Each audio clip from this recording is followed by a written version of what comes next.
This is Alan Seaborn from Winning at Home, and welcome to In Progress, a podcast about faith, life, and how we grow.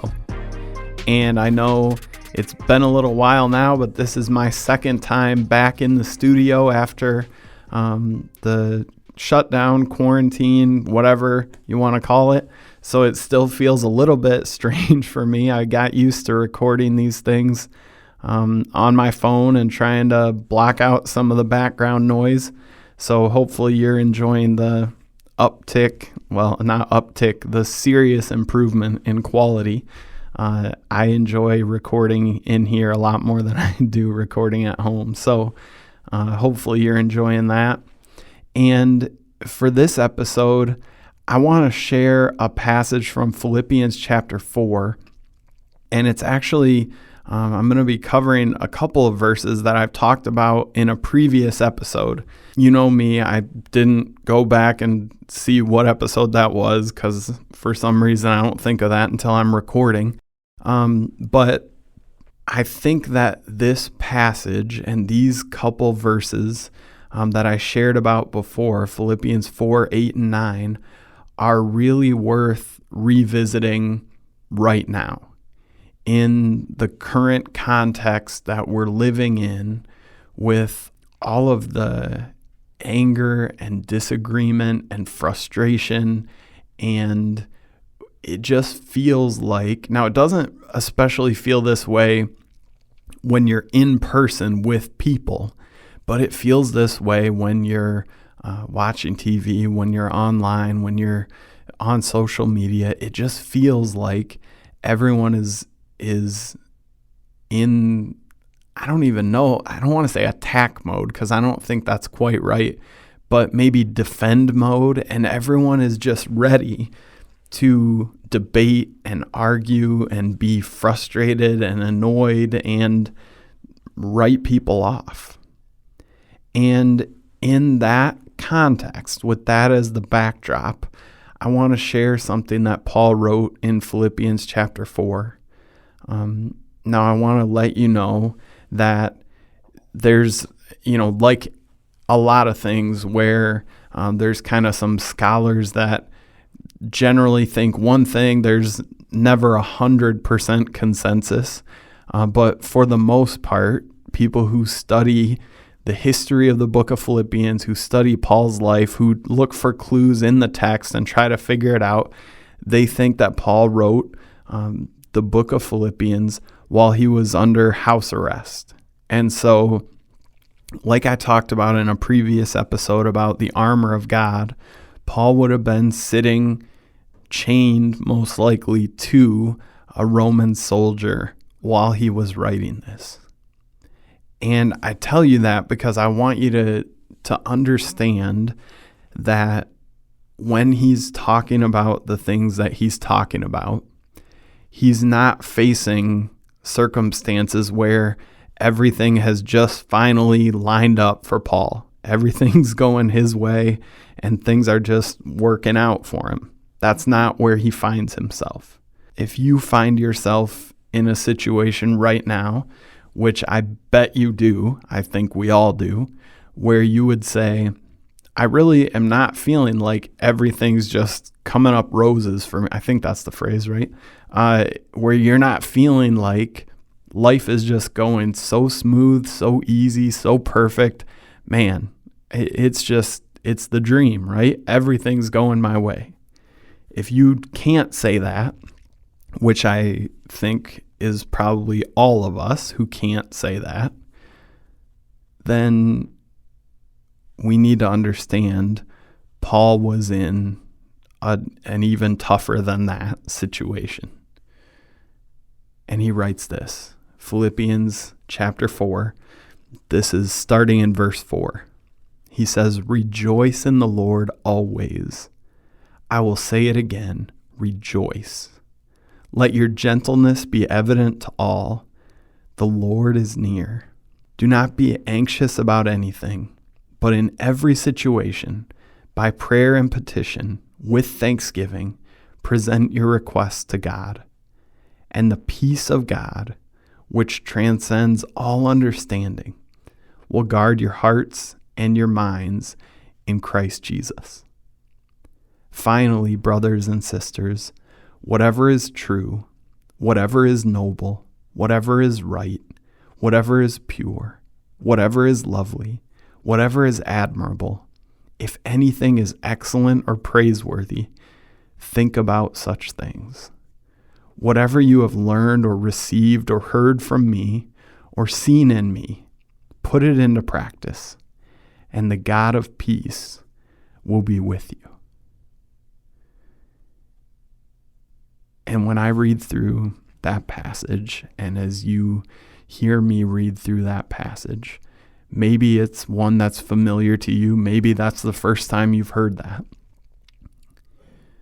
But I highlighted and gave some background on what Paul was actually dealing with, because obviously what he's writing about and kind of encouraging the Philippians to have as their perspective on life is in unbelievable contrast to the actual circumstances that he was facing. And if you know Paul's life and his story, you know that this wasn't really out of the normal ebb and flow of what his life looked like after he became a follower of Jesus.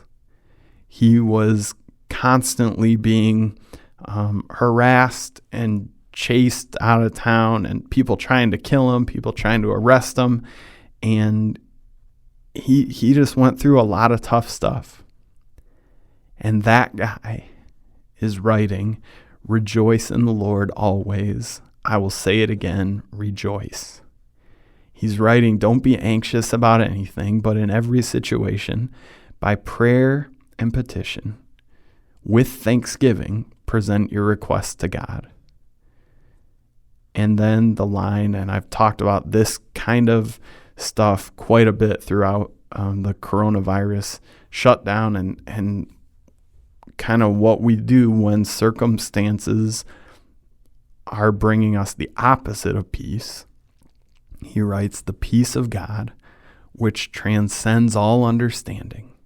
I've talked about it as the peace of God, which doesn't make sense, will guard your hearts and your minds in Christ Jesus.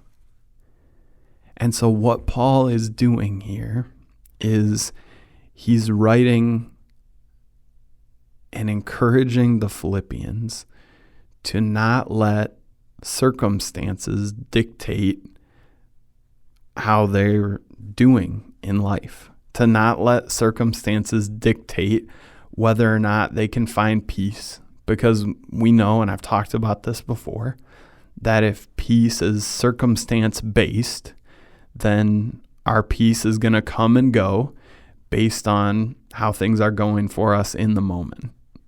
And by the way, even if things are going good for us compared to what our plan would have been a month previously, as soon as things start to go, as soon as we get kind of what we've wanted, we find ourselves starting to want more. And what Paul knows and what we know from experience is that if we're chasing after peace that's based on circumstances, if we're chasing after peace that's based on, okay, there's not conflict going on in my marriage or in my family, there's nothing I have to worry about financially, all the bills are paid on time, actually income is going great right now, all the cars are working great, nothing's broken down on the car or the house or whatever, my job's stable. If that's where peace comes from, then all that needs to happen to throw that all out of whack is something goes wrong. And Paul, in the midst of a situation and a circumstance where he's under house arrest, in other words, things have already gone wrong, he's writing about this. And he gives this list, and this is the two verses that I've done a recording on in the past. he gives this list of all these things to turn our focus toward, to think about, because he knows in the midst of tough stuff, it is so easy for our minds to get stuck in this negative loop, to get stuck in this just thinking over and over and over and over again about how things are going bad, about what went wrong, or in a frustrating situation that just feels insane, we can think about the things that might go wrong. And then we can convince ourselves that these things are going to go wrong. And Paul says, instead of that, finally, brothers and sisters, whatever is true, whatever is noble, whatever is right, whatever is pure, whatever is lovely, whatever is admirable, if anything is excellent or praiseworthy, think about such things. And then he says this line that I want to encourage all of us to aspire to. He says, whatever you have learned or received or heard from me or seen in me, put it into practice. Now, that's a tough thing to think of trying to apply to ourselves, right?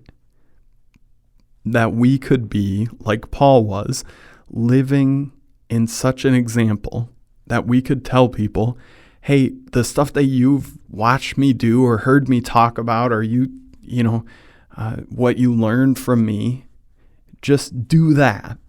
And when you do that, you'll be following after God.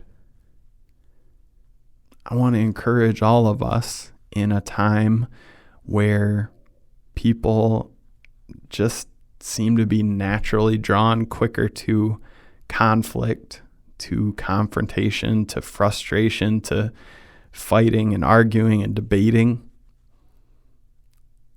Instead, to try to seek to be people like Paul here who could say, hey, follow my example in the midst of this. And he's not saying follow me. He's not saying follow my example because everything that I do naturally is just great. He's saying follow what I'm doing because I'm following after God. And I want to encourage all of us in a time when tensions are high, people are frustrated, things are just feel off, feel anxiety filled, feel frustration and tension filled. We, as followers of Christ, have an opportunity to let people see peace that transcends all understanding, peace that doesn't make sense, peace that isn't circumstance based in our lives because it's found in God. And we have a chance to be people who set an example, who can say, hey, I'm doing what I can. I'm doing everything I can to look like Jesus, to respond the way that he would want me to respond. And if you base how you handle things on how I'm living, you're going to look a little bit more like Jesus. That right there is a really, really, really high calling. And it's a really, really, really high calling that we probably all live up to some of the time, right? You could say, hey, in that one situation, the way I responded to that one person when I was in a pretty good mood, if you respond that way, you'll be following after, you'll be obedient to God's calling on your life. But I want to encourage all of us, and I want to challenge myself to take a look at where that's not the case, where we're responding, we're reacting out of what's going on in our own lives, in our own heads, based on our own circumstances, instead of letting this peace that doesn't make sense, in the words that Paul uses, guard your hearts and minds in Christ Jesus. And I'll tell you what our world needs right now is to see peace, is to see people who are living out of this peace that doesn't make sense. And when they see that, they're going to be drawn and say, what's going on there? And we have an opportunity to share about what God, in spite of circumstances, is doing in our lives.